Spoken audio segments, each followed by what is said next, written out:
पांडवों का स्वर्गागमन। श्री कृष्णचंद्र से मिलने के लिए तथा भविष्य का कार्यक्रम निश्चित करने के लिए अर्जुन द्वारिकापुरी गए थे। जब उन्हें गए कई महीने व्यतीत हो गए तब एक दिन धर्मराज युधिष्ठिर को विशेष चिंता हुई। वे भीमसेन से बोले कि भीमसेन, द्वारिका का समाचार लेकर भाई अर्जुन अभी तक नहीं लौटे, और इधर काल की गति देखो, संपूर्ण भूतों में उत्पात होने लगे हैं, नित्य अपशकुन होते हैं, आकाश में उल्कापात होने लगे हैं और पृथ्वी में भूकंप आने लगे हैं। सूर्य का प्रकाश मध्यम सा हो गया है और चंद्रमा के इर्द गिर्द बारंबार मंडल बैठते हैं। आकाश के नक्षत्र एवं तारे परस्पर टकरा कर गिर रहे हैं। पृथ्वी पर बारंबार बिजली गिरती है। बड़े बड़े बवंड उठकर अंधकार में भयंकर आंधी उत्पन्न करते हैं। सियारें सूर्योदय के सम्मुख मुंह करके चिल्ला रही हैं। कुत्ते बिलाव बारंबार रोते हैं। गधे, उल्लू, कौवे और कबूतर रात को कठोर शब्द करते हैं। गौएं निरंतर आंसू बहाती हैं। घृत में अग्नि प्रज्वलित करने की शक्ति नहीं रह गई है। सर्वत्र श्रीहीनता प्रतीत होती है। इन सब बातों को देखकर मेरा हृदय धड़क रहा है। न जाने ये अपशकुन किस विपत्ति की सूचना दे रहे हैं। क्या भगवान श्री कृष्णचंद्र इस लोक को छोड़कर चले गए या अन्य कोई दैकदायी घटना होने वाली है। उसी क्षण आतुर अवस्था में अर्जुन द्वारिका से वापस आए। उनके नेत्रों से अश्रु बह रहे थे, शरीर कांतिहीन था और गर्दन झुकी हुई थी। वे आते ही धर्मराज युधिष्ठिर के चरणों में गिर पड़े।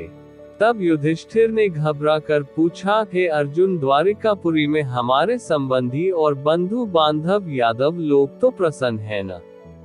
हमारे नाना शूरसेन तथा छोटे मामा वसुदेव तो कुशल से है न?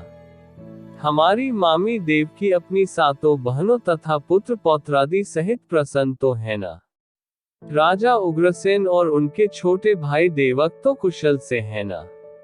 प्रद्युम्न, अनिरुद्ध, सांब, ऋषभ आदि तो प्रसन्न है न? हमारे स्वामी भगवान श्री कृष्णचंद्र उद्धव आदि अपने सेवकों सहित कुशल से तो है न? वे अपनी सुधर्मा सभा में नित्य आते हैं न?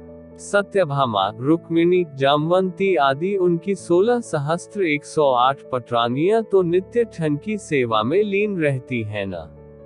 हे भाई अर्जुन, तुम्हारी कांति क्षीण क्यों हो रही है और तुम श्रीहीन क्यों हो रहे हो? धर्मराज युधिष्ठिर के प्रश्नों के बौछार से अर्जुन और भी व्याकुल एवं शोकाकुल हो गए। उनका रंग फीका पड़ गया, नेत्रों से अविरल अश्रुधारा बहने लगी, हिचकियां बढ़ गईं। रुधे कंठ से उन्होंने कहा, हे भ्राता, हमारे प्रियतम भगवान श्री कृष्णचंद्र ने हमें ठग लिया। वे हमें त्याग कर इस लोक से चले गए। जिनकी कृपा से मेरे परम पराक्रम के सामने देवता भी सिर नहीं उठाते थे, मेरे उस परम पराक्रम को भी वे अपने साथ ले गए। प्राणहीन मुर्दे जैसी गति हो गई मेरी। मैं द्वारिका से भगवान श्री कृष्णचंद्र की पत्नियों को हस्तिनापुर ला रहा था, किंतु मार्ग में थोड़े से भीलों ने मुझे एक निर्बल की भांति परास्त कर दिया। मैं उन अबलाओं की रक्षा नहीं कर सका। मेरी वे ही भुजाएं हैं, वही रथ है, वही घोड़े हैं, वही गांडीव धनुष है और वही बाण है जिनसे मैंने बड़े बड़े महारथियों के सिर बात की बात में उड़ा दिए थे। जिस अर्जुन ने कभी अपने जीवन में शत्रुओं से मुंह की नहीं खाई थी, वही अर्जुन आज कायरों की भांति भीलों से पराजित हो गया। उनकी संपूर्ण पत्नियों तथा धन आदि को भील लोग लूट ले गए और मैं निहत्थे की भांति खड़ा देखता रह गया। उन भगवान श्री कृष्णचंद्र के बिना मेरी संपूर्ण शक्ति क्षीण हो गई है।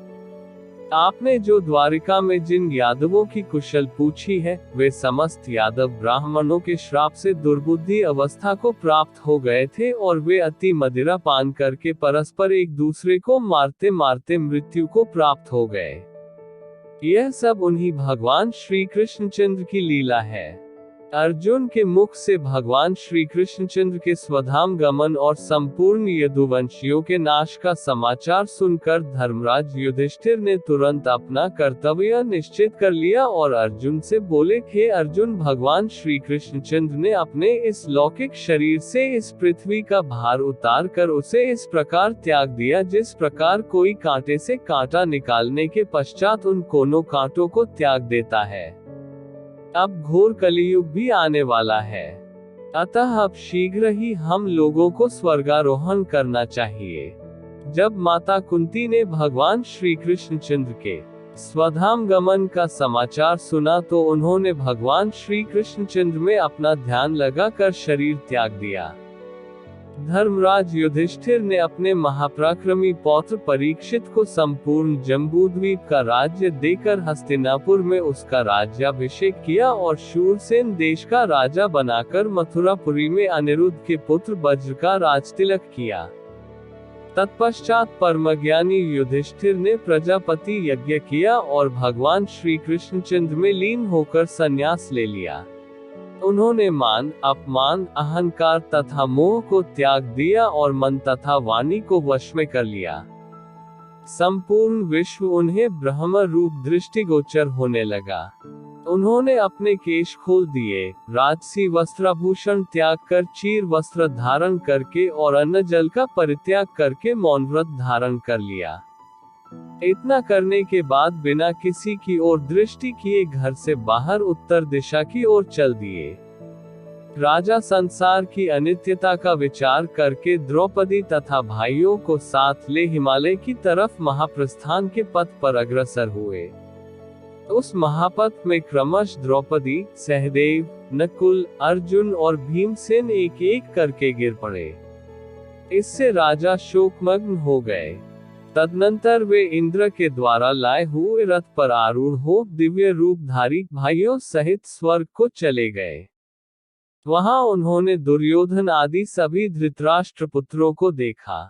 तदनंतर उन पर कृपा करने के लिए अपने धाम से पधारे हुए भगवान वासुदेव का भी दर्शन किया। इससे उन्हें बड़ी प्रसन्नता हुई। यह मैंने तुम्हें महाभारत का प्रसंग सुनाया है।